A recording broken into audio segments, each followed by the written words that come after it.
At the Galactic Interstellar Medical Station, affectionately dubbed the Scalpel of the Stars, there was a saying that everyone knew. Asterisk, if you hear the alarm, it's either a missing lunch or a Deathworlder. Hope it's the lunch. Asterisk, this was not just a quirky tradition. It was a grim truth. Deathwelders were notorious across the galaxy for their reckless nature, durability, and sheer luck, hailing from worlds where catastrophic events seemed to happen just for fun. But of all the Deathwelders, humans topped the list for chaos. Today, Dr. Zila Quendo found himself staring at a monitor flashing an ominous word. Homo sapiens, cancel my meditation, he muttered, his 6 fingers rapidly tapping over the console. You don't meditate, came a sarcastic reply from the doorway. Dr. Yik, his assistant, stood leaning against the wall with an air of nonchalance, the kind that only someone who had seen everything could pull off. You hyperventilate in the supply closet and call it finding your center, she added dryly. Zila ignored her. The emergency pod carrying the human had just docked, its red lights flashing in a manner that could only be described as unnecessarily dramatic. The system chirped its usual warning, asterisk warning, species classified as extreme biohazard. Handle with care, asterisk, wonderful, Zila groaned, grabbing a sterilization shield. Let's hope it doesn't explode on contact. When the pod opened, the smell hit them first, a peculiar combination of burnt plastic, charred flesh, and peanut butter. Then there was the human. His jumpsuit was scorched, his left arm bent at a sickening angle that suggested an unfortunate encounter with an asteroid, and his forehead bore a wound that could pass for avant-garde art. Yet he was smiling. Name's Jax Mortensen, he declared cheerfully, hopping out of the pod as though everything was perfectly normal. What's the damage, Doc? Zila stared, wide-eyed. You walked here? Had to, Jax replied casually. The pod was a little cramped. You walked with that? Zila gestured to the arm, which flopped with alarming lifelessness. Oh, this, Jax shrugged, the movement accompanied by an unsettling crack. Just a scratch. Say, do you have any snacks? Haven't eaten since the crash. Dr. Yik dropped her tablet in disbelief. A crash? Yeah, landed a little rough on that moon out there. What's it called? FLE Glob 12? It's mostly rocks and acid puddles. Real mess. Jax scratched his chin, seemingly unaware of the growing pool of blood spreading beneath him. Anyway, I think my spleen might be loose. You mind checking it out? Zila's mind struggled to comprehend the absurdity of it all. Asterisk loose spleen. Asterisk he turned to Yik. Asterisk is that even possible? Asterisk with humans? Who knows? She replied, cautiously approaching with a scanner, as though dealing with a volatile chemical. Let's take a look at your vitals. Vitals? Sure. Jax extended his good arm, which was encased in something that looked like molten glass. But fair warning, my heart rate's been acting up since that whole plasma grenade incident last week. Yik froze. Asterisk plasma grenade. Asterisk, long story, Jax said casually. Involved a busted toaster, a really ticked-off crab, and, oh right, are you guys big on liability waivers? Before either doctor could respond, the scanner beeped urgently. A holographic display erupted in a whirlwind of flashing data. Asterisk blood pressure, 3150. Heart rate, 215 BPM. Adrenaline levels, sky high. Asterisk, is this thing malfunctioning? Jax asked nonchalantly, poking the scanner. No, it's not malfunctioning, Yik retorted sharply. It's screaming at us. This is the biological equivalent of a planet-wide evacuation siren. Well, that's how I do things, Jax grinned. You should see me after my morning coffee. ZioPRA, already hanging by a thread in terms of patience, finally cracked. You shouldn't even be alive right now. Oh, I hear that a lot, Jax shrugged, leaning casually against the exam table. Unfortunately, his dislocated arm flopped onto the table with an unpleasant squelch. He glanced at it, unfazed, and flashed a grin. Hey, while you're at it, think you could pop that back in? It's been bugging me for hours. ZilaPRA's left eye twitched in disbelief. This isn't medicine. This is some kind of cosmic joke. Yik, still scanning his bizarre vitals, muttered, I think his bones are denser than usual. Is that even possible? No idea, Jax replied, but they make a great sound when I hit stuff. To demonstrate, he knocked his fist against the table, producing a loud clang. ZioPRA closed his eyes for a moment, resisting the urge to collapse. All right, Mortensen, call me Jax, came the cheerful interruption. Fine, Jax, ZioPRA grit out. Let's deal with the less catastrophic injuries first and work our way up from there. No sudden movements, no self-diagnosing, and please, for the love of logic, stop grinning. Sure thing, Doc, Jax responded, giving him a thumbs up with his good hand, utterly oblivious to the blood trail he was leaving behind. The pod's alarm sounded once more, this time with a more urgent tone. The screen updated with a new message, asterisk warning. Human pain response system significantly impaired. Biological functions may defy known physical laws. Asterisk ZioPRA glared at the screen. brain. Now it tells us the scalpel of the star's operating room had seen it all. Acid-breathing saurians, Bortios with 8 stomachs, and even a plasma-based life form that had attempted to eat itself. But none of those prepared the staff for a human. In the center of the chaos stood Dr. Zila, surrounded by blinking monitors and hovering medical drones, as Jax Mortensen sat on the operating table, looking more like a man waiting to place an order at a cafe than someone with a dislocated arm, a gash across his forehead, and several pieces of shrapnel embedded in his chest. All right, SciFi began, holding a scalpel-like instrument that hummed with a soft blue glow. We're starting with the chest wounds. It's critical that we... Oh, those... Jax interrupted, waving it off. Don't worry about them. They're just scratches. Scratches? SciFi sputtered. You've got metal shards lodged in your organs.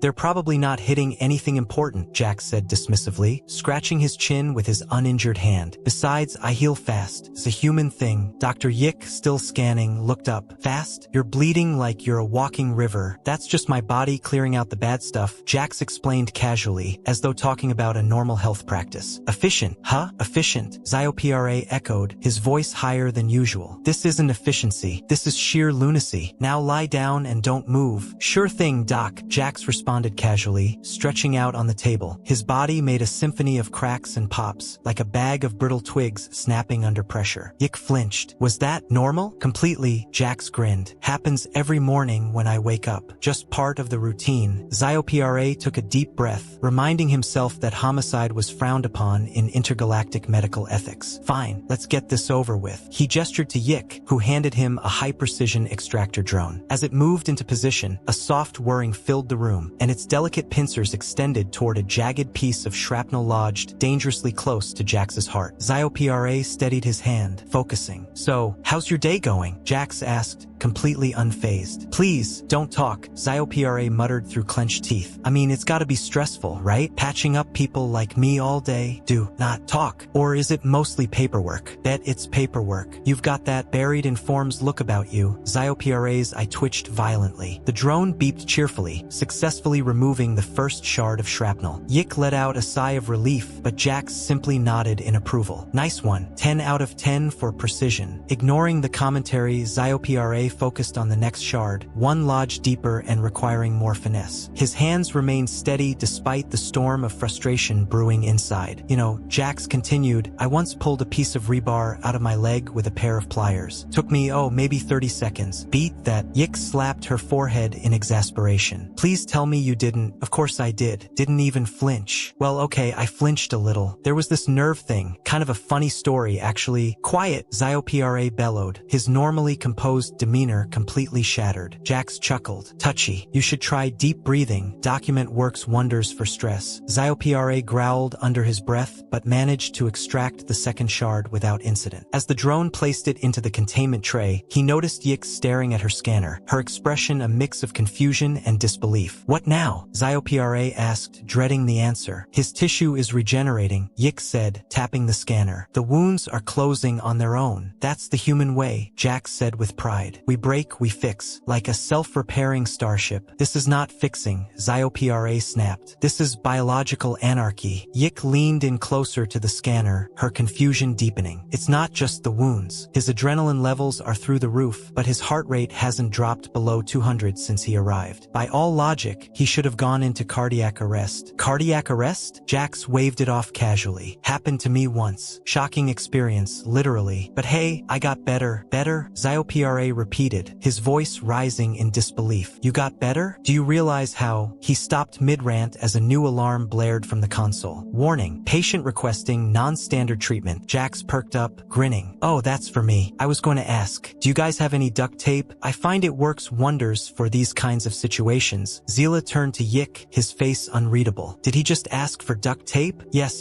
he did. Would it work? Absolutely not. Then why? Because he's human, Yick replied, shaking her head. And logic? Yeah, that's officially gone out the window. The operating room now resembled a scene of mild catastrophe. Medical tools were strewn across the floor. A sterilization drone spun in circles in a corner as if it had given up on its mission, and the containment tray was overflowing with shrapnel. Through it all, Jax Mortensen, the source of this madness, remained obliviously cheerful. So, what's the weirdest thing you've ever pulled out of someone? Jax asked, swinging his legs off the operating table. His dislocated arm hung uselessly, but that didn't seem to faze him at all. Your entire existence now tops that list, Dr. SciFi muttered as he cleaned another instrument. Jax laughed. Oh, come on. You're telling me no one else in this galaxy has done some DIY surgery? Yik raised an eyebrow, her patience wearing thin. You manually reset your own broken leg with a tree branch. According to your medical records, it was a sturdy branch, Jax said with a shrug, followed by a sharp crack as his shoulder dislocated further. Ah, that's new. SciFi sighed deeply, rubbing his temples. Let's deal with the most pressing issue. Asterisk that arm asterisk, if it can even be called that anymore. Jax glanced at the grotesque angle of his limb. Oh yeah, it's been bugging me. Go ahead, fix it up. Fix it up, SciFi repeated, disbelief evident in his voice. This is a medical facility, not a junkyard for malfunctioning droids. Same difference. Yik crossed her arms. Just to clarify, does pain actually mean anything to you? Oh sure. Jax grinned. Pain's just a helpful little reminder from the universe saying, hey, you're still alive. Unbelievable, SciFi muttered, donning new gloves. Alright, let's see the damage. He cautiously reached out, his 6 fingers probing the twisted arm. The sight made him wince. This isn't just dislocation,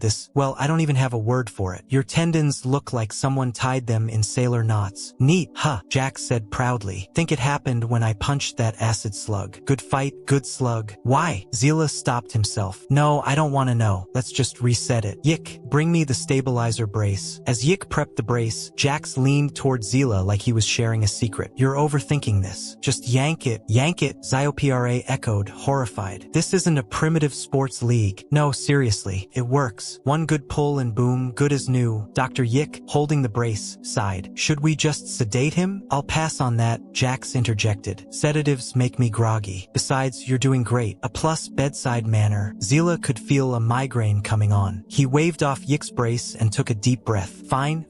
If you insist, we'll try it your way. But if your arm falls off, don't blame me. Jax grinned. Deal. Yik covered her face with both hands. This is malpractice on every level. On 3, SciFi said, his grip firm on the arm. 1, 2. Before SciFi could finish, Jax suddenly jerked his body in the opposite direction with a loud crunch. There we go, Jax said, rotating his arm as if he were warming up for a tennis match. Feels much better already. Zila stared at him, his jaw hanging open. Did you just? Sure did, Jax replied, flexing his fingers. Told you, it's easy. Want me to show you how to do it next time? Next time, Zila's voice cracked. There is not going to be a next time. That's the spirit. Yik tossed the stabilizer brace onto the nearest counter, muttering about quitting to become a florist. But before anyone could react further, the console emitted a loud ping. Warning, foreign object detected in abdominal cavity. SciFi froze. Please tell me that's a diagnostic error. Oh, that. Jax patted his stomach casually. I forgot about that. Probably the slug tooth. Yik blinked, confused. The what? The slug tooth, Jax explained, as if it were the most ordinary thing. You know, from the acid slug. Thought it'd make a cool keepsake, so I, swallowed it. Zila stared at him, his temple throbbing with rising frustration. You ingested an acid slug tooth and didn't think to mention it? Didn't seem relevant at the time. Relevant, Zila roared, throwing his hands up. This is beyond incompetence. This is biohazardous insanity. Yik grabbed the scanner again, scanning with increasing urgency. It's lodged near his liver. How has this not ruptured anything? Guess I've got a sturdy liver, Jax said, winking as if he were discussing a minor inconvenience. Zila turned to Yik, his voice dropping to a trembling whisper. Yik, remind me, what do we have in the protocol for this level of nonsense? There's no protocol, Yik replied flatly. This is unprecedented. Of course it is, Zila muttered, throwing his hands up once more. Why wouldn't it be? For the first time in his long, decorated career, Dr. Zila Quendo considered the idea of screaming, not just a dignified outburst, but a full, uninhibited yell at the cosmos. He glanced over at Jax Mortensen, who was now inspecting a bowl of alien medical instruments like a tourist browsing souvenirs. Do these come in travel sizes? Jax asked, holding up a laser scalpel. Zila closed his eyes and pinched the bridge of his nose. Mortensen, put that down before you accidentally amputate yourself. Oh, don't worry, Jax replied casually. I'd probably just grow it back.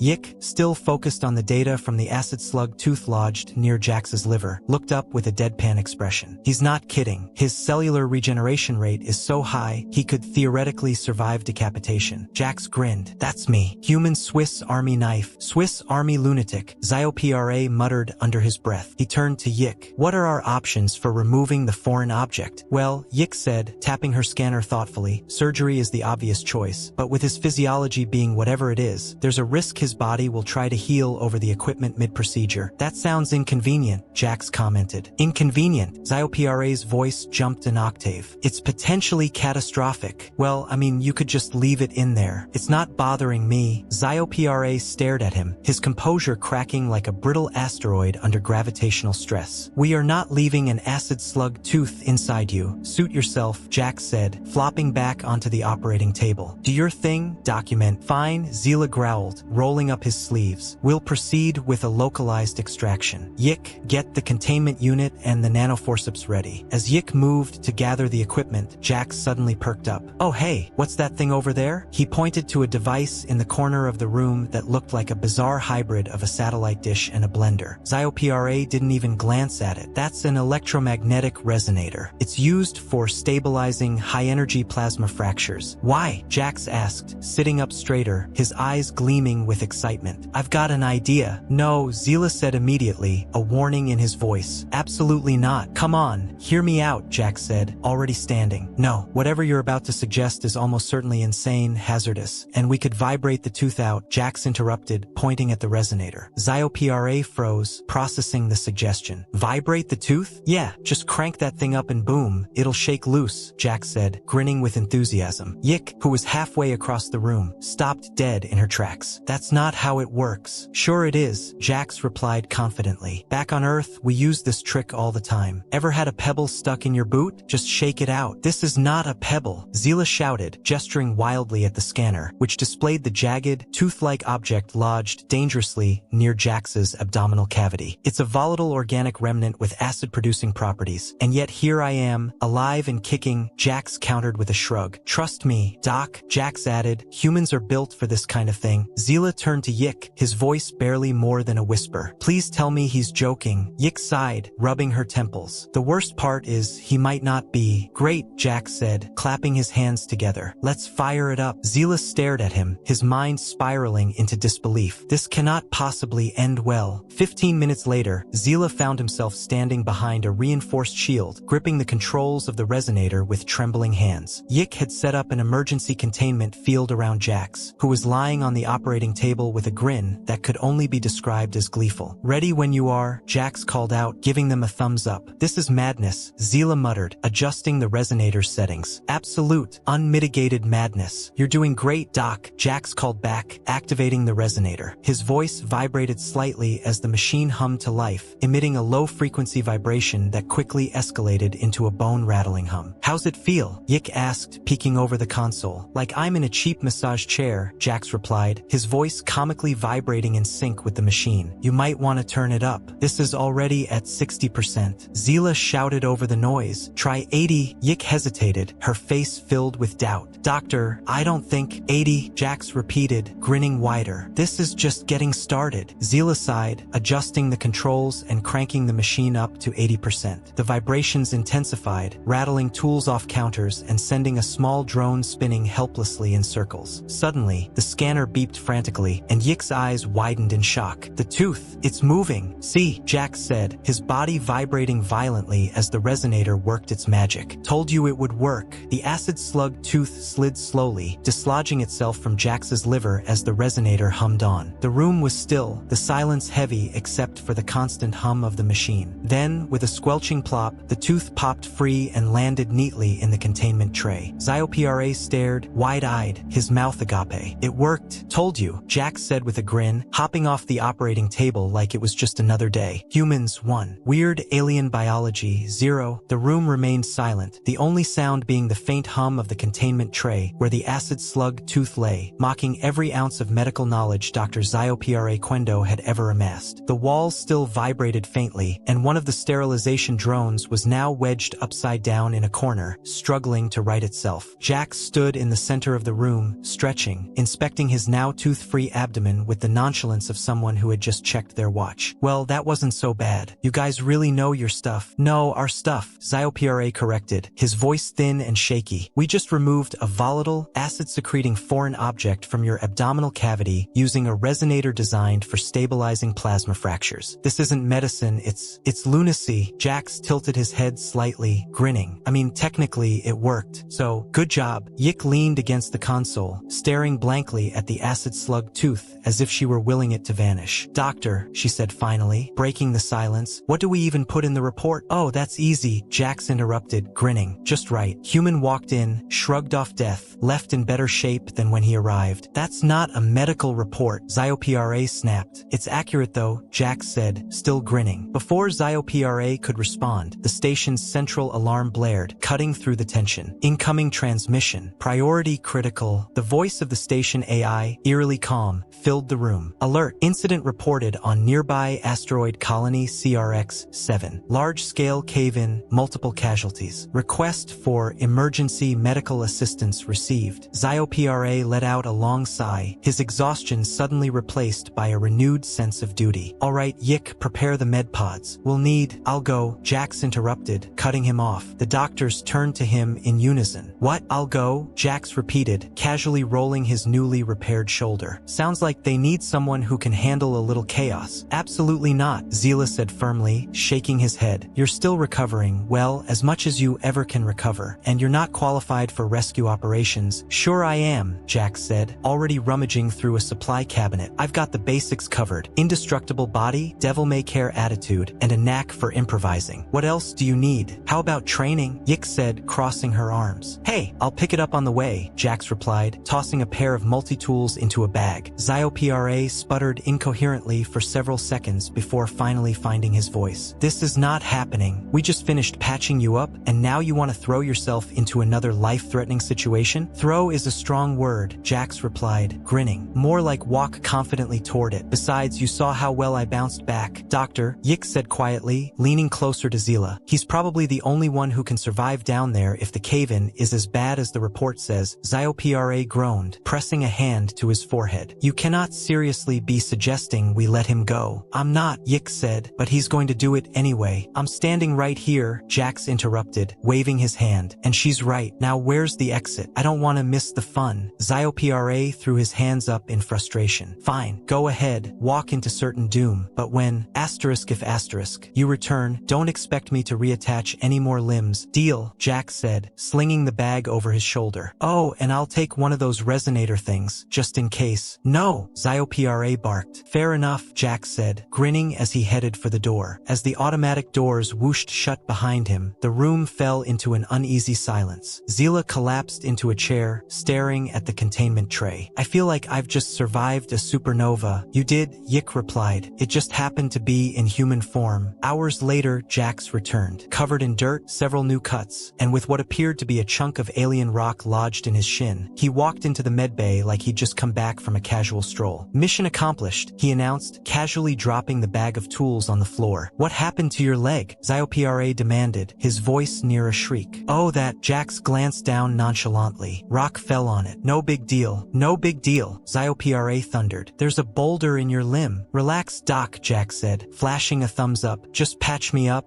and I'll be out of your hair in no time. Zila stared at him, his sanity hanging by a thread. Without a word, he stood up, walked to the nearest console, and typed a brief note. Yik leaned over to read it. Recommendation for Galactic Medical Review Board. Humans to be classified as a level Omega anomaly. She glanced at ZioPRA. What's Omega mean? It means, ZioPRA said in an eerily calm voice, I give up.